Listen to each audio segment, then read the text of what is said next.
ناظرین السلام علیکم، میں ہوں اسامہ ارشاد معروفی اور آپ دیکھ رہے ہیں ہمارے پروگرام کا دوسرا ایپیسوڈ تعارف و تبصرہ۔ ناظرین، پہلے ایپیسوڈ کی طرح دوسرے ایپیسوڈ میں بھی ہماری میز پر تبصرے کے لیے کل 5 کتابیں موجود ہیں جن کا تعارف ہم ابھی پیش کریں گے۔ تو لیجئے ناظرین، آپ کے سامنے یعنی ہماری میز پر تبصرے کے لیے پہلی کتاب ہے سفر کی خوشبو۔ یہ کتاب مئو شہر ہنرونہ کے مصنف ڈاکٹر شکیل احمد صاحب کا سفرنامہ ہے۔ ڈاکٹر شکیل احمد ایک صاحب طرز ادیب، قلمکار اور دانشور کی حیثیت سے جانے جاتے ہیں۔ بطور خاص مئو نعت بھنجن کی علمی سرگرمیوں اور اردو زبان کی ترویج و اشاعت میں بنیادی حیثیت رکھتے ہیں۔ انہوں نے انشائیے بھی لکھے اور خاکے بھی لکھے ہیں۔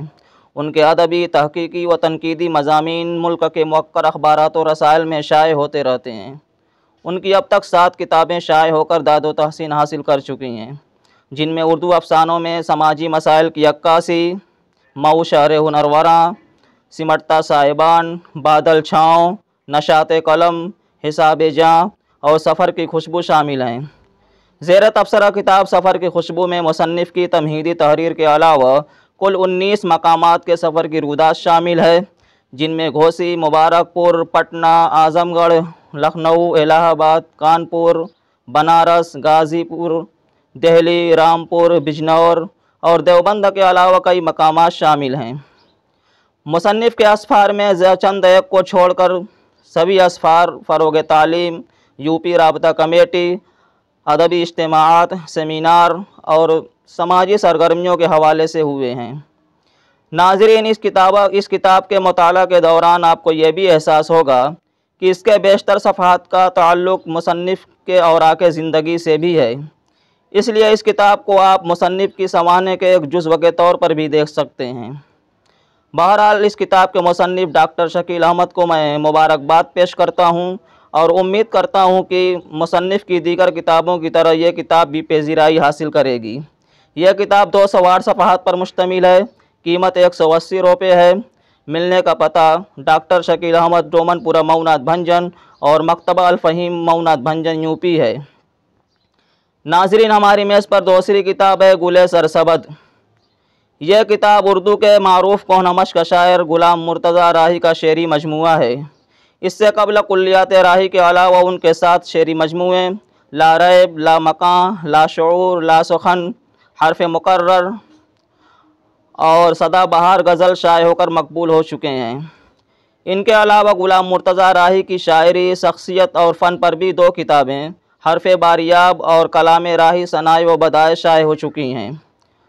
بقول ڈاکٹر ایم نسیم اعظمی، غلام مرتضیٰ راہی عہد حاضر کے ان چند منتخب جدیدیت پسند شعراء میں سے ہیں جن کی شاعری نے ہمیشہ اپنے قارئین کو چونکایا بھی ہے اور سنجیدگی سے پڑھنے کے لیے مجبور بھی کیا ہے۔ راہی صاحب نے اپنے احساسات و جذبات اور تجربات و مشاہدات کو جس سلیقے سے شعری پیکر میں پیش کیا ہے وہ انہی کا حصہ ہے۔ ان کی شاعری میں فکر و خیال کی ندرت کے ساتھ زبان و بیان، الفاظ و معانی، تراکیب اور لب و لہجے کا ایک بالکل اچھوتا انداز ہے۔ زیر تبصرہ کتاب گلِ سرسبد مرتضیٰ راہی کا 8واں شعری مجموعہ ہے جو منتخب غزلوں اور چنندہ اشعار پر مشتمل ہے۔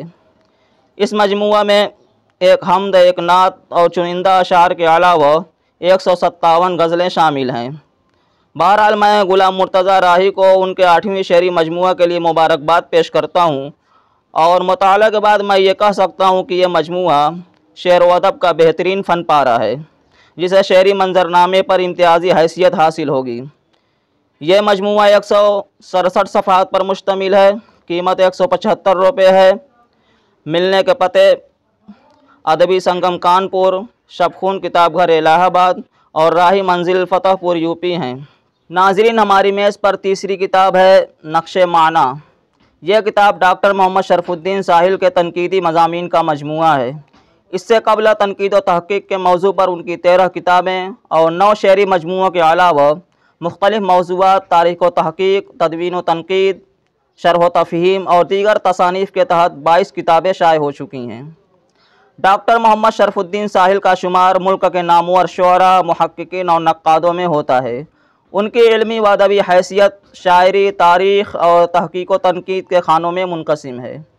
مطالعہ کے لحاظ سے وہ مخصوص نظریے کے پابند نہیں ہیں، بلکہ وہ ہر طرح کی کتابوں کا مطالعہ کرتے ہیں جس نے ان کی سوچ میں وسعت پیدا کر دی ہے، اور اسی وجہ سے وہ اس نتیجے پر پہنچے ہیں کہ صالح فکر نے ہی ہمیشہ سماج کو فائدہ پہنچایا ہے اور نسل نو کی تربیت و اصلاح بھی کی ہے۔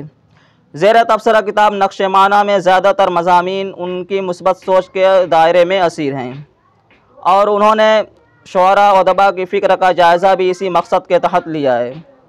اس کتاب میں دام خیال کے عنوان سے مصنف کی اپنی بات کے علاوہ تنقیدی مضامین میں اردو حمد و نعت میں ہندوستانی عناصر، سر سید کا اسلوب تحریر، شبلی نعمانی کا تحقیقی معیار، اردو غزل میں قومی یکجہتی کے رجحانات، کلام اقبال کی معنویت دور حاضر میں، جگر کی شاعری کا ارتقائی روپ اور ادب اطفال کے فکری زاویے جیسے مضامین کے علاوہ مختلف شخصیات و موضوعات پر کل 21 مضامین شامل ہیں۔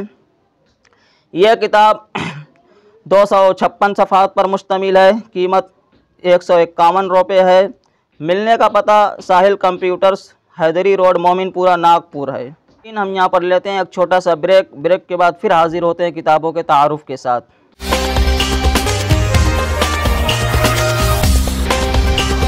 ناظرین ایک بار پھر حاضر ہیں کتابوں کے تعارف کے ساتھ۔ ناظرین ہماری میز پر چوتھی کتاب ہے یہ کائنات۔ یہ کتاب ایک بہترین انشا پرداز، اچھے شاعر اور بچوں کے ادیب مولانا انصار احمد معروفی کا بچوں کے لیے لکھی گئی سائنسی نظموں کا مجموعہ ہے۔ انصار احمد کی اب تک 10 کتابیں شائع ہو کر مقبول ہو چکی ہیں، جن میں مولانا زین العابدین اعظمی نمبر اور نقوش عثمان کے علاوہ سائنسی نظموں پر مشتمل 7 شعری مجموعے یہ کائنات، یہ زمین، یہ آب و ہوا، یہ جسم و جان، یہ بدن کے حصے اور یہ مہینے اور موسم شامل ہیں۔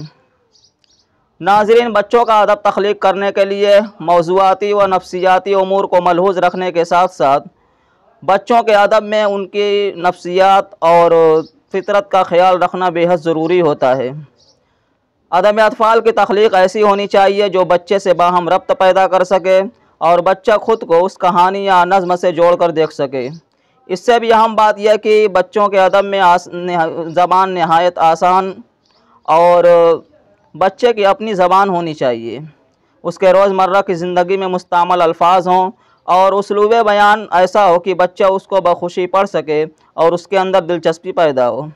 زیر تبصرہ کتاب یہ کائنات میں مولانا انصار احمد معروفی نے ان سبھی امور کا بخوبی خیال رکھا ہے اور بچوں کی نفسیات ان کے مزاج و معیار کے مطابق آسان زبان میں سائنسی نظمیں تخلیق کی ہیں۔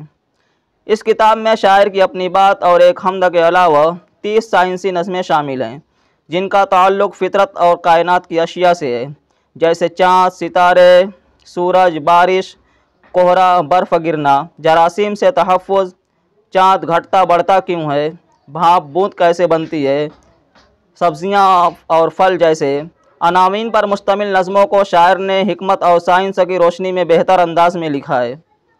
آخر میں یہ کائنات کے شاعر مولانا انصار احمد معروفی کو مبارکباد پیش کرتا ہوں، اور چونکہ ادب اطفال میں اس طرح کی سائنسی نظموں پر مشتمل مجموعے بہت کم منظر عام پر آئے ہیں، اس لیے میں امید کرتا ہوں کہ یہ مجموعہ یعنی یہ کائنات ادب اطفال میں گراقدر اضافے کی حیثیت رکھے گا اور بچوں کے لیے نہایت مفید اور کارآمد ثابت ہوگا۔ یہ مجموعہ 112 صفحات پر مشتمل ہے۔ قیمت 70 روپے ہے۔ ملنے کے پتے مکتبہ الفہیم مئو اور مکتبہ نعیم یمو ناتھ بھنجن یوپی ہیں۔ ناظرین ہماری میز پر 5ویں کتاب ہے ایسا کیسے ہو گیا۔ یہ کتاب طنز و مزاح کے معروف شاعر ڈاکٹر شیدا بیضا پوری کا طنزیہ و ظریفانہ شعری مجموعہ ہے جس کے مرتب محمد الطاف یوسف ہیں۔ ناظرین سنجیدہ شاعری کی طرح طنزیہ و مزاحیہ شاعری بھی سماج اور سوسائٹی کی اصلاح کے ساتھ معاشرے اور انسان کے رشتے ہوئے زخموں پر مرہم رکھنے کا کام کرتی ہے اور ہماری بدمزہ فیکی زندگیوں کو منور بھی کرتی ہے۔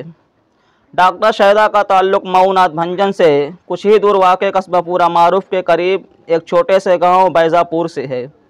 قصبہ پورہ معروف یوں تو ایک علمی، ادبی، شعری اور مردم خیز سرزمین ہے، لیکن بیضا پور گاؤں جہاں شعری ذوق خال خال ہی پایا جاتا ہے، ایسے میں شیدا کی ذہنی موزونیت، ظرافتی رجحان اور ان کا یہ شعری مجموعہ ایک نعمت ہے۔ شیدا کے کلام کی خاص بات یہ ہے کہ فنی رموز و نکات کے ساتھ ان کا پیرایہ اظہار نہایت آسان ہوتا ہے اور ان کے شعری تلازمات پیچیدہ نہیں ہوتے، اہم سے اہم مضامین کو چابک دستی اور سہل انداز میں بیان کر دیتے ہیں۔ زیر تبصرہ کتاب ایسا کیسے ہو گیا کے شروع میں استاد شاعر کوثر معروفی کے دعائیہ کلمات اور شاعر کی اپنی بات کے علاوہ امیر حمزہ اعظمی، مولانا ارشاد خلیل معروفی، فیروز عالم، فراز ادیبی اور مرتب الطاف یوسف کی تحریریں بھی اس مجموعے کی اہمیت کو بڑھاتی ہیں۔ بہرحال یہ مجموعہ ظرافت کے لوازمات سے بھرپور ہے اور اس کے ظریفانہ موسم کا اندازہ کتاب کے ٹائٹل سے بھی لگایا جا سکتا ہے۔ یہ مجموعہ 9 نعتوں اور 150 کے قریب غزلوں کے علاوہ متفرق اشعار پر مشتمل ہے۔ یہ کتاب 208 صفحات پر مشتمل ہے۔ قیمت درج نہیں ہے۔ ملنے کے پتے ڈاکٹر شیدا بیضاپوری، نعیم بک سیلر مئو اور Fahim book seller Mau Nath Bhanjan UP ہیں۔ ناظرین، تعارفی سلسلے کو ہم یہیں پر ختم کرتے ہیں اور کتابیں بھیجنے کا مکمل پتہ آپ ابھی دیکھ سکتے ہیں۔